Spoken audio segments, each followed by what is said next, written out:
This is Martin Perlich in the green room at Severance Hall, where my guest on today's intermission broadcast is the very lovely soprano Judith Raskin. Ms. Raskin, you are setting quite a reputation for yourself in this country and abroad as both an opera singer and a singer of songs, both with piano in the recital stage, on the recital stage, and with orchestra. Is there a difference, as you see it, in the preparation for, let us say, a Mozart opera and a Mahler song?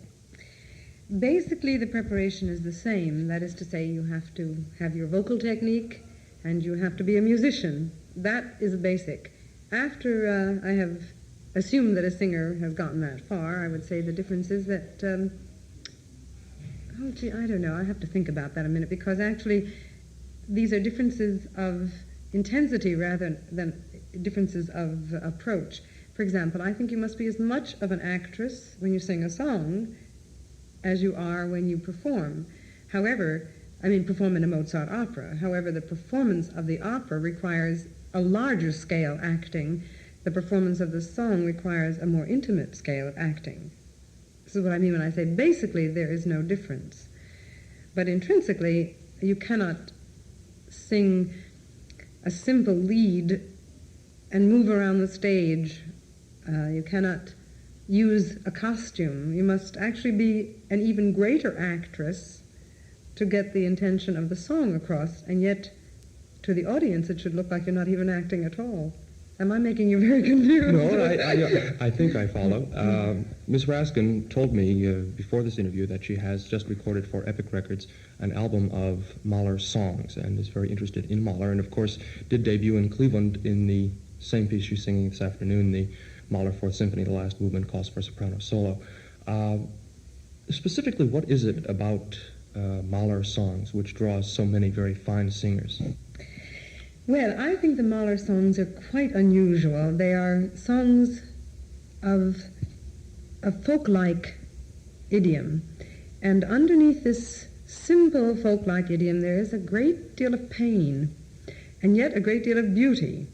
I think many people are familiar with the Kindertotenlieder, which I don't sing because it's written for a mezzo. And Mahler, was very interested in the children and in childlike things. And yet he could not be completely free and happy. There is a quality of sorrow, and yet in the Mahler Fourth Symphony, you get almost the completely open, happy feeling of what heaven might be like. Some of the Mahler songs have more pain in them, and there are songs that are ballads telling a story. A familiar one is the theme of going to war. And I suppose that has something to do with the time that Mahler was writing. There's one song called Wo die schönen Trompeten blasen, which has the sound of the dying trumpet in the background, and the man comes to his sweetheart to say goodbye. And when he leaves, he says, I will be off in the war on the green hill, which may eventually be my grave. And always this feeling of maybe there is no hope. But the nice thing about the Mahler Fourth Symphony is that, as I say, maybe after all the sorrow was over, Mahler thought, well, now I'm in heaven, and this is really where I want to be, and so he just poured all the love in the world into that last movement.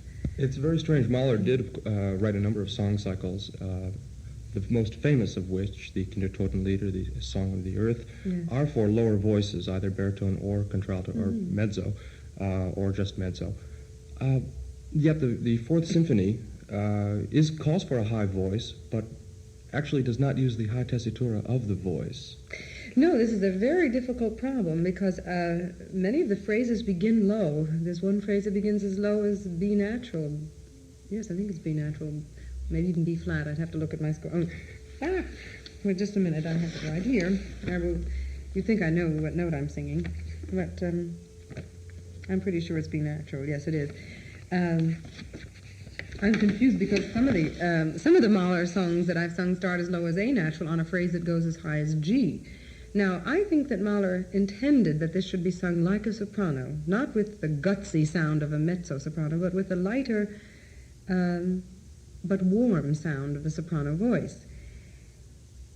And I think that the orchestra must be brought down, as you will hear, in order to keep that quality still there. And it's a different type of sound. The lower register of the soprano voice doesn't have a vibrancy, it has a sweetness. When you sing a folk song, it's not unusual to sing in the register of the low voice. But that doesn't mean that he never uses the high voice while it goes whipping up to a high G and almost within the same phrase. You know. The low voice brings much more of a relaxed quality. Yes. The sweetness that you talked That's about. right, It's a yes. relaxation also. The tendency to go, the higher tessitures tend to bring for a more concertizing effect, whereas the lower voice is... Well, it's unoperatic. You see, all the high notes in the Mahler songs are used in the sort of a piano dynamic, so that it's a gentle sound. It isn't a full tilt operatic sound. And those same notes sung with a different quality, and maybe this would answer the question to some people who wonder, what does a singer who sings songs one day and opera the next do? When you come to a G natural or an A natural, how do you know that that sound is going to be right for the art song or for the opera? And the thing is that it's not only dynamics, it's a certain timbre that you use for songs, which is perhaps more delicate, perhaps more intimate in sound. The same note sung in the opera might have to have a little more vibrato maybe, or a little more intensity, or a little more power behind it.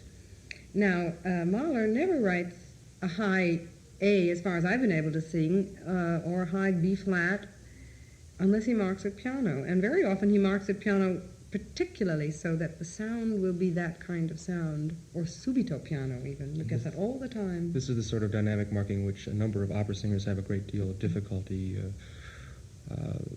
staying with. It's as one tends to, as the voice tends to go. Yeah, yes, indeed. I would say that piano singing is the greatest art and the most difficult, because you need as much technique and less breath and more voice almost.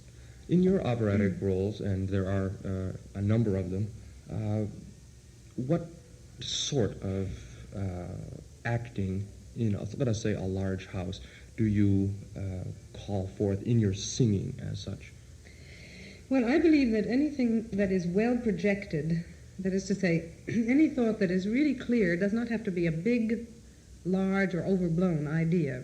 If you sing a role like Nannetta, for example, in Falstaff, she's a young girl, and she's going to move and think and act and sing in a young girl way.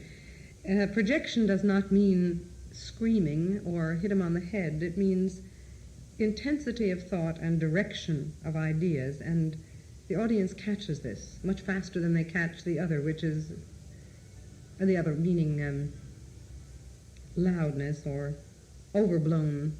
Just because it's a large house, in other words, just because it's a large house, I wouldn't say you have to do large things. You must do them within the context, but with direction and with clarity of ideas. Ms. Raskin, you were trained vocally here in the United States originally? Yes, I was trained at Smith College, believe it or not. I say believe it or not because I don't think Smith considers itself a conservatory, and yet I majored in music and studied with a teacher there who was as good as any singing teacher I've ever met. I think she's probably the greatest, but I don't mind plugging her. Her name is Anna Hamlin, and I really think she is great. Can I say hello to all my Smith friends in Cleveland while I'm here? Because there's Certainly. a tremendous amount of, I know there are many Smith girls here in Cleveland, graduates, and I had a funny thing happen to me.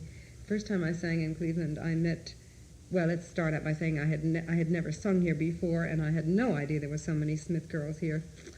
And sure enough, a girl from my class came backstage, and we looked at each other, and I was dressed up in my outfit for singing, you know, and I think she must have remembered me in my blue jeans and old man's shirt, because the first thing I said to her was, "Lucy, you haven't changed a bit." And she said, "You have." I thought I loved that, because I thought, well, yes, I have, but I... No, Smith was a marvelous experience for me. I had not only the advantage of one of the great singing teachers, Anna Hamlin, but I also had the library and the teachers of the Smith faculty who were very interested in bringing the intellectual and the academic side of music to life in performance. And I think that's very unusual in a Big Seven college. They had a marvelous department with a beautiful little hall, and you could perform. And practical music courses, that is, the study of piano and voice and violin, were given academic credit. One last question, Miss Raskin. There's much talk, and there has been much talk in the last 10 years, of special qualities in performers, not only singers, but pianists and violinists, certain qualities which make said performer a Mozartian performer of Mozart. And there seem to be certain very well-educated people and people who've had the education, let's say, of Smith College or somewhere else, who are able to carry the tradition of Mozart singing and playing on. You have recorded Mozart, you have sung the Exultate Jubilate, and you have sung in the Marriage of Figaro, to my knowledge. Are there certain qualities which set Mozart apart from the performer's point of view? Oh, yes, indeed, there are. I think it's mostly a question of style, and it's a little hard to describe what style is. I'm speaking now purely from a vocal point of view, because I'm sure that most people know what they think a Mozart style is in terms of music. But for the singer, the Mozart style is what I would call the purest of vocal sound. And by pure vocal sound, I mean a sound which has what the Germans call Kopftone, or we call head tone, a sound that is not vulgar, but rather pure and lovely. And combining that type of sound with legato, or line. Now, what I mean by that, again, is that the Mozart phrase is a long line phrase, and sometimes there are short phrases too, but there is much more need for letting the notes, I don't want to use the word run together, but join together like a string of pearls on a single thread.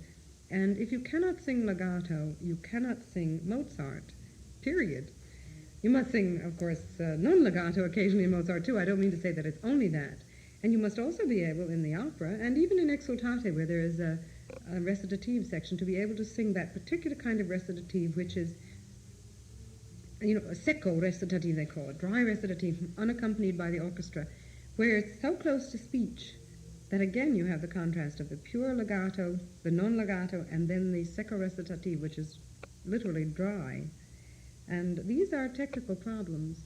I can't quite show them in words. I'd have to sing them for you to show the difference. You want me to try? Well, there's, for example, in Figaro, when Susanna says, Eccola, appunto facciamo che ce la campi. Now, that is really not sung. That's more or less, if I sing, Eccola, appunto facciamo che ce la campi. Now, that's sung. Now, that's legato, but it's not supposed to be legato there. It's supposed to be the other way, sort of just, kind of brushed off. And then if you sing a phrase like Cherubino sings the famous, I'm probably at the wrong key, if you sing you're not really singing Mozart, you're breaking the phrase. And I don't know if that may not have recorded very well, but I hope I gave the idea that the phrase moves from one note to the other. Very distinctly gave that impression, and I think it recorded very well. And for those people to whom it is not recording very well, I will add my yay say it did. Herein, at least, it sounded very lovely. Thank you very, very much, Miss Raskin.